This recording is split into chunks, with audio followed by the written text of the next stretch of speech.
Something you have direct impact on basically means that you can start fixing it now. Something you have an indirect impact on, it could be something related to your outsource agency or your customer. Basically the people who doesn't report to you, or they don't report to you. So let's think here first. It's all connected. So when we talk about estimate is related to time, it's related to planning, and almost related to resources. So if I don't have a clear breakdown structure of my project, a clear plan with allocated resources, these are all connected. Last minute changes related to poor planning. Nobody said scope. If you have a clear scope, then you more or less know what you need to deliver. And so the last minute changes could easily be within or without scope. And then here you have, I'll touch base on one of the examples that was mentioned in a previous session.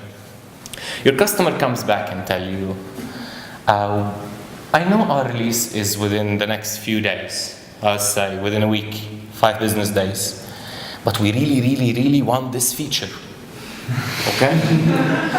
Now what your first instinct would be, how soon will my team kill me if I come back with this new request? Now here you have to balance value, quality, and cost. You have these 3 things. Okay? So we have value, quality, and cost. So let's say, is this really an added value for the product? Can I negotiate value with the customer? You should. If not, then if the client sees it and you can't negotiate value, don't negotiate. You go back again to the quality. Would it really affect the quality if I add these last minute changes? Sometimes it does. This is one bargaining chip I have. This is the second one actually, the value. The third one is the cost. So let's say the customer comes and tell you, they see things in dollars. So they come back and tell you, quality is your job. So I don't really care how you do it, you figure it out. Value, it's a high value for me, and for cost I'm willing to pay. The project management in you will start thinking, should I make or buy this thing? Is it really possible to do or not? And if not, you clearly, as Roman said, say no. No, this doesn't happen, because this could severely affect my delivery and push back my timeline. And here you can discuss the timeline also with the client, something also to bargain on. So we have estimate, no time, poor planning, lack of resources, lack of experience. This is not something they can do anything about.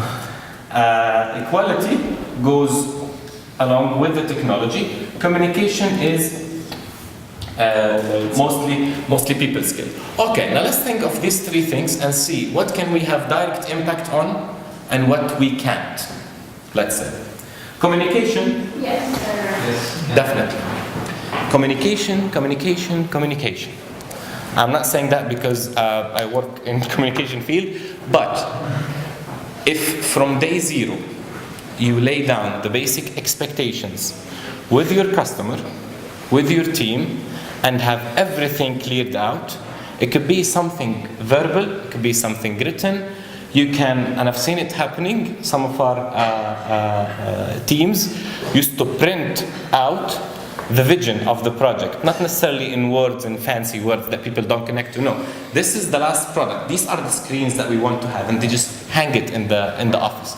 People see it day in, day out. They see it, they connect to it, and it keeps reminding them of where they are going and what are they delivering. So communication is something that we can have direct impact on. Now what you need to think about is, how do I handle communication with my internal team?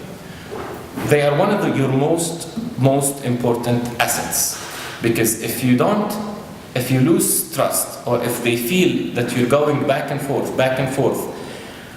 answering to the upper management and answering to the customer more than you consider the team itself. So if they feel like they're being treated as tools, they will start fighting back. So bring them in, discuss these challenges, communicate. Trust me, they will come up with solutions that you haven't heard of, or you don't necessarily can think of. So communication, yes, we can fix it. Estimate time, planning, and resources. Do we have direct impact on? Yeah. Yes. Yes, to an extent, yes. This should be within 100% within your control. A lot of the product managers do deliver plans. They create very, very detailed, nice, colorful plans with small little people and percentages of completion and occupation rate and progress bars, and it looks beautiful. The next day, they forget about it. I've already done it. It's a big milestone and I've achieved it already, and so I deserve to go ahead and celebrate. I have created a very complex plan that if I show it to people, I need to explain it, yeah? You feel like it's a big thing off your shoulder once you create your plan. But this is really nothing if you don't put it into implementation. So how soon do you visit the plan? This is key. Now you have your plan. Let's say the project is due in a year. What usually happens? You develop your plan, you develop iterations. Let's say every couple of months or every 3 months, you have an iteration or a release, okay? But how often do you think you should visit your plan? Every single freaking day. You're gonna have to cut a lot of the things I said. Every single day. Does that mean that I waste a lot of time on it? Trust me, it's not a waste of time. So when it comes to planning, doing it is one thing. Verifying and validating it on very often basis is a second thing. You might come back to the plan on milestones. You have your milestones prepared after a month, after 6 weeks, 8 weeks, and I'll go and revisit my plan there. This is where you're being reactive, not proactive. The sooner you know that you'll be late, the faster you can mitigate the risk and change things as they happen. So this is when it comes to estimate time and poor planning. One very important part of planning. You use a lot of planning tools, yeah? What are the most common tools that you use? Zoho, Microsoft Project? Jira. Jira, okay. Now, what is most important is that you have your plan in motion. That is the delivery plan that is already communicated to people that they're delivering on. Because the development is building their plan according to your plan, who's also connected to another plan, and everything is, at the end of the day, connected. Now let's say you have a new feature coming, or you have a new task, or a new challenge, or something that you're asked to introduce to your plan. Everything will start shifting, yeah? But what you need to have is sort of they call it a product log or a backlog. What you need to have is sort of a pool, sort of a parking lot, that things don't stay there for long, but you don't have to keep changing the plan every moment you get something new. Because otherwise you'll start thinking it's a big task for me to add this to the plan. I'll just go and have a talk with the developer. Ask him if it will take less than an hour, then let him just do it, and we'll consider that. But you don't want to forget about this. You don't want to forget about it. This is why it's part of your system. So people used to use sticky notes, but then they create this big yellow monster of sticky notes that usually when the people come and clean the office, you're screwed. Yeah? So basically what you need to have on your tool also is a pool where you start inputting things, and then when you have the time to go back to it within the same day, next day, whatever, you go and you consciously add it to the plan according to the other deadlines. Okay, the last minute changes. The last minute changes. Here we come and we talk about being passive or assertive with the customer that I'm dealing with. They need you as much as you need them. So, not being flexible is key when it comes to customer, especially that you're dealing with outsourced, let's say, for example, or they're paying you money to deliver something, yeah? And they're willing to pay a little bit more for you to deliver something else. But discussing the last minute changes can go in here. You start negotiating with them quality, value, cost, and time. This will delay. Then how about we do this and that? You don't say no specifically.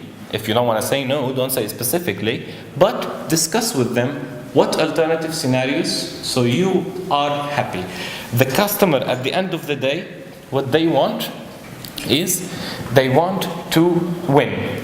So a small win, a big win is a win for them. If they're looking for a release, they can still have it, they can still have the feature, can still be functional, but we'll work more on optimizing it and integrating it with a lot of things.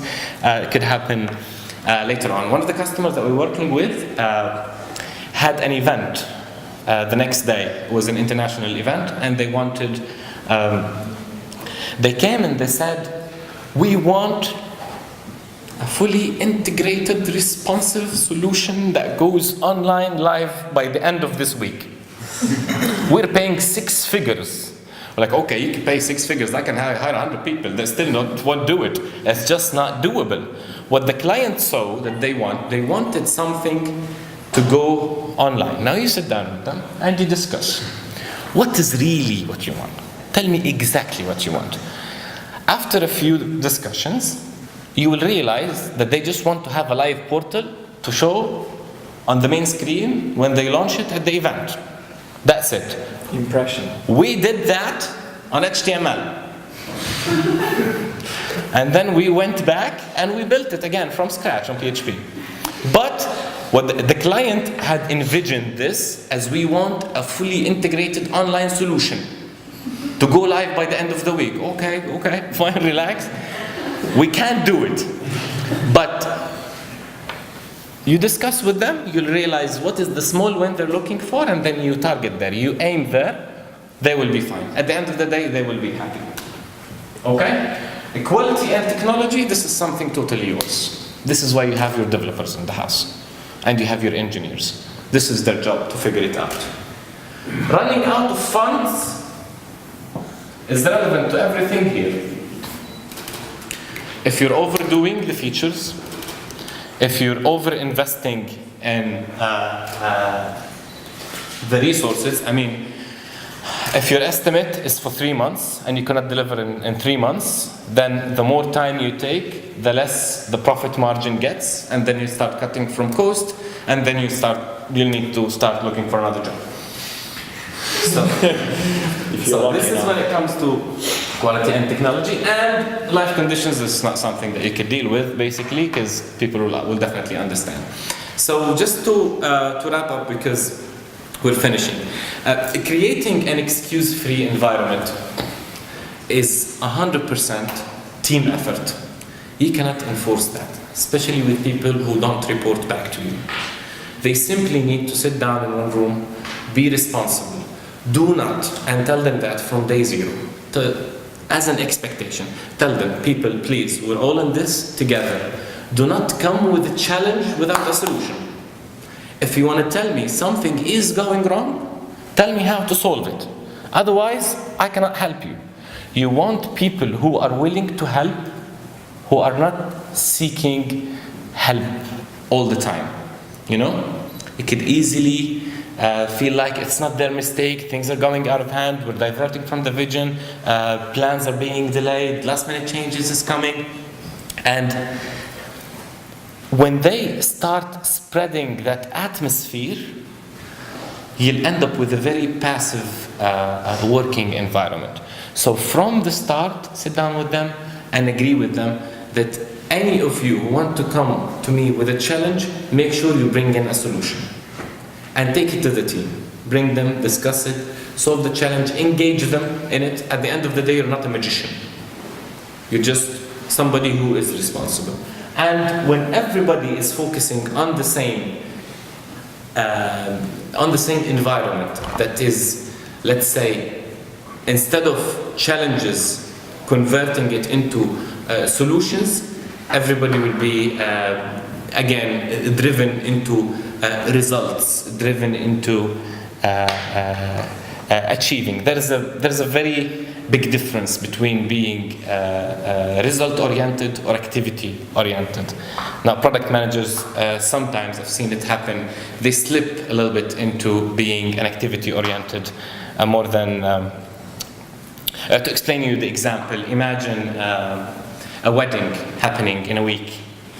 Now, the bride is busy, her friends, her parents, the groom, the same thing.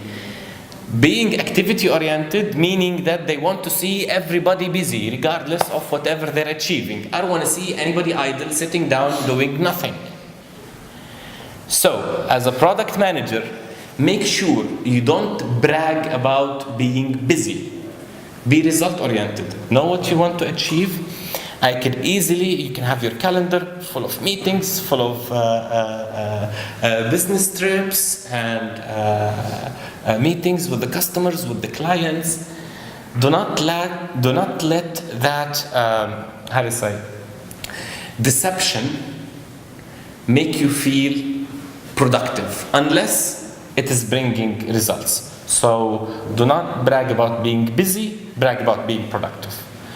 I think that wraps up for now. I think we have a few minutes if you have any questions.